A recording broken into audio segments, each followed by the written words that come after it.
بسم اللہ الرحمن الرحیم۔ قوم لوط کا عبرتناک انجام۔ دوستو، یہ ایک ایسی قوم کی کہانی ہے جس نے دنیا میں برائی ایجاد کی جو اس سے پہلے کسی نے نہیں کی تھی۔ ایک ایسی بدکاری جس کی مثال تاریخ میں کہیں نہیں ملتی۔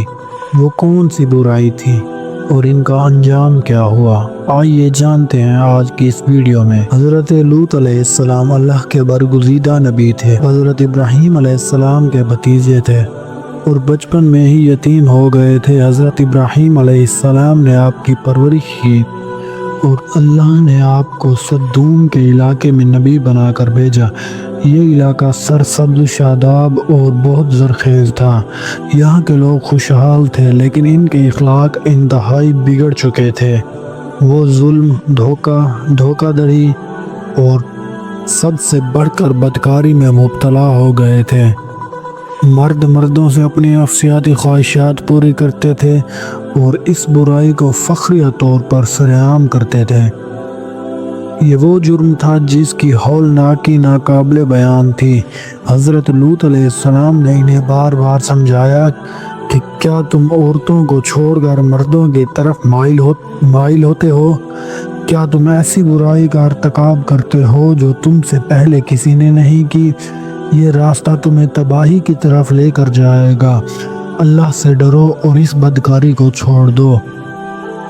لیکن ان کی قوم نے نافرمانی کی۔ نہ صرف حضرت لوط علیہ السلام کا مذاق اڑایا بلکہ انہیں دھمکیاں بھی دی کہ اگر انہوں نے تبلیغ بند نہ کی تو انہیں بستی سے نکال دیا جائے گا۔ بالآخر جب ان کی نافرمانی حد سے بڑھ گئی تو انہوں نے خود ہی کہہ دیا، اگر تم سچے ہو تو ہم پر اللہ کا عذاب لے آؤ۔ یہ الفاظ اللہ کے قہر کو دعوت دینے کے مترادف تھے۔ پھر اللہ نے اپنے فرشتوں کو زمین کی طرف بھیجا جو حضرت جبرائیل، حضرت میکائیل اور اسرافیل علیہ السلام تھے۔ یہ فرشتے خوبصورت نوجوانوں کی صورت میں حضرت لوط علیہ السلام کے پاس پہنچے۔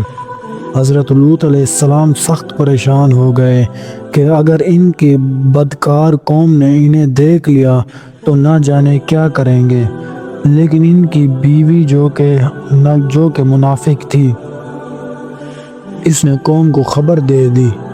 بستی کے بدکار لوگ جھنڈ بنا کر حضرت لوط علیہ السلام کے گھر پہنچ گئے اور زور دینے لگے کہ ان مہمانوں کو ہمارے حوالے کر دو۔ حضرت لوط علیہ السلام نے انہیں بہت سمجھایا، یہ میرے مہمان ہیں، ان کی عزت نہ خراب کرو، اللہ سے ڈرو، کیا تم میں ایک بھی نیک انسان نہیں؟ لیکن وہ اپنی بدکاری پر بزد تھے۔ تب فرشتوں نے حضرت لوط علیہ السلام کو تسلی دی، اے لوط، ہم اللہ کے بھیجے ہوئے فرشتے ہیں، یہ لوگ تمہیں کوئی نقصان نہیں پہنچا سکتے۔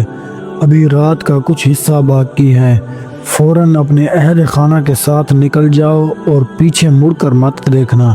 ہاں، تمہاری بیوی تمہارے ساتھ نہ جا سکے گی کیونکہ وہ بھی گناہ گاروں میں شامل ہے۔ رات کے اندھیرے میں حضرت لوط علیہ السلام اپنے اہل خانہ کے ساتھ بستی سے نکل گئے اور جیسے ہی صبح ہوئی حضرت جبرائیل علیہ السلام نے اپنے پر کا ایک جھٹکا دیا اور پوری بستی کو زمین سے اٹھا کر آسمان تک لے گئے۔ روایت کے مطابق فرشتوں نے وہاں کے لوگوں کی چیخ و پکار کو آسمان والوں تک پہنچایا۔ پھر اللہ کے حکم سے اس پوری بستی کو الٹ کر زمین پر دے مارا۔ اس کے بعد پتھروں کی بارش ہوئی جو ہر مجرم کے مقدر میں لکھی جا چکی تھی۔ صبح کے سورج کی روشنی میں وہاں کچھ بھی باقی نہ بچا۔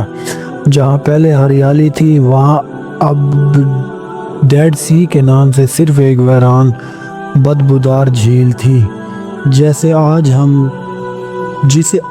بحر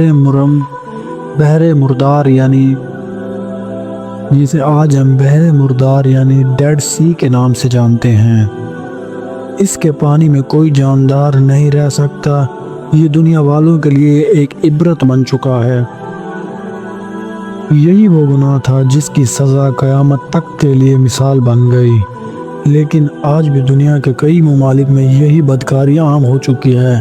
اللہ کے نبیوں نے ہمیں ہمیشہ سیدھا راستہ دکھایا اور اللہ کی نافرمانی کا انجام ہمیشہ تباہی رہا۔ ہمیں سوچنا چاہیے کہ ہم کس طرف جا رہے ہیں، کہیں ہم بھی اسی انجام کی طرف تو نہیں بڑھ رہے۔ اللہ تعالی ہمیں ہدایت دے اور اپنے عذاب سے محفوظ رکھے، آمین ثم آمین، آمین ثم آمین، جزاک اللہ خیرہ۔